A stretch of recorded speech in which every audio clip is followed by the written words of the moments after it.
Alors, le résultat d'apprentissage d'aujourd'hui était d'apprendre à faire une autre opération avec des vecteurs qu'on appelle le produit scalaire. Ok. Le produit scalaire, dans le monde de tous les jours, on l'utilise surtout pour calculer un travail qui a été effectué. Vous avez sûrement vu ça dans vos cours de physique, sauf peut-être d'une façon moins algébrique.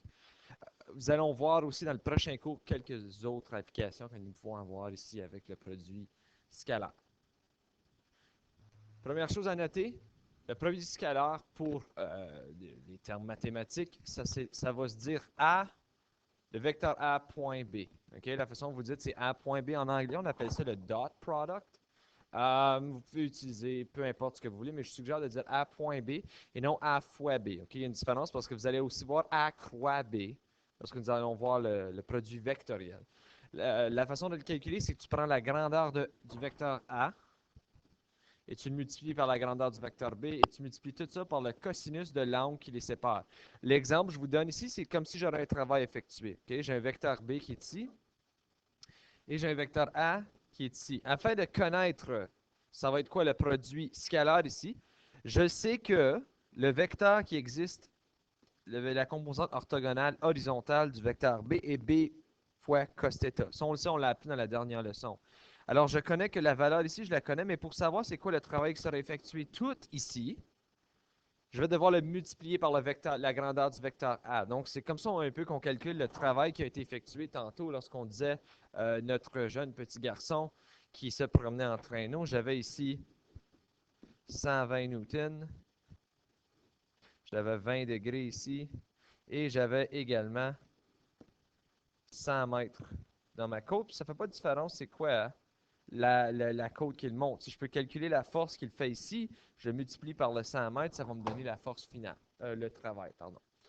Nous allons juste l'appliquer vite fait ici dans un exemple. Donc, si je veux trouver c'est quoi A point B, je sais que ça va être la grandeur de A fois la grandeur de B, tout ça fois le cosinus de θ. Donc, je l'applique comme je peux le voir, c'est 20 fois 30, tout ça fois le cosinus de 40 degrés. Comme vous voyez, l'angle entre les deux est 40 degrés.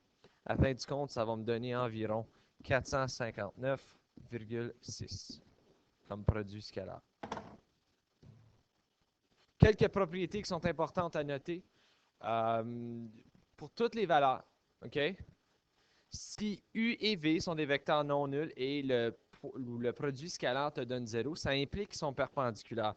Par ça, je veux dire, c'est aussitôt que tu as deux vecteurs comme ceci, qui ont 90 degrés. Si tu essaies de faire le produit scalaire, ça va te donner 0. Pourquoi est-ce que ça va te donner 0? Là, on pense à lorsqu'on était dans notre unité des fonctions sinusoïdales, le cos de 90 degrés. OK? C'est la même chose que dire le cos de pi sur 2. Le cos de pi sur 2, on sait que c'est 0. Donc, 0 fois n'importe quoi va me donner 0. La commutativité, ça veut dire si j'ai u point v, c'est la même chose que dire v point u. OK? C'est une multiplication. Donc, évidemment, je peux les modifier. U point u, c'est la même chose que la grandeur de u au carré. K fois u point v, je peux aussi dire k fois u point v, u point k fois v. So, l'associativité et la commutativité entrent en jeu ici. Et u point v plus w, c'est la même chose que dire u point v plus u point w. Donc, c'est comme lorsqu'on avait la multiplication d'un scalaire par un vecteur. Je peux rentrer mon u dans la parenthèse. Si on veut faire un exemple de ça, si j'ai ici u plus v point u moins v, je peux dire que c'est la même chose que... Donc, si je commence par lister tout ça dans un entier, parce que je dois regarder à qu'est-ce que je peux faire, je peux d'abord faire une genre de distributivité. OK? So, regardez ici, distributivité, je peux aller chercher cette loi-là. Donc, je vais dire que... Oh, pas cet exemple-là. U point U, tout ça plus U point V. Qu'est-ce que je suis en train de faire? Regarde. Comme on le faisait hein, avec des multiplications de binômes, c'est les mêmes règles. Okay? Vous appelez ça pied, je crois. Tout ça, OK? Ensuite, plus, là, je vais avoir négatif V point U. Tout ça plus négatif V point V. OK. Suite à ceci, je peux ensuite déterminer que c'est la même chose que dire U.U d'après les règles. C'est la grandeur de U au carré. OK. U.V, on va le garder comme ça pour tout de suite.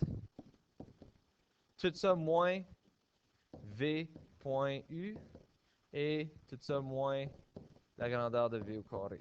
OK, mais regardez là, j'ai U.V moins V.U. D'après la loi ici de commutativité, ça veut dire que c'est la même chose. Donc, je peux faire, c'est comme dire 1 moins 1, il s'annule. Il me reste donc la grandeur de U au carré moins la grandeur de V au carré.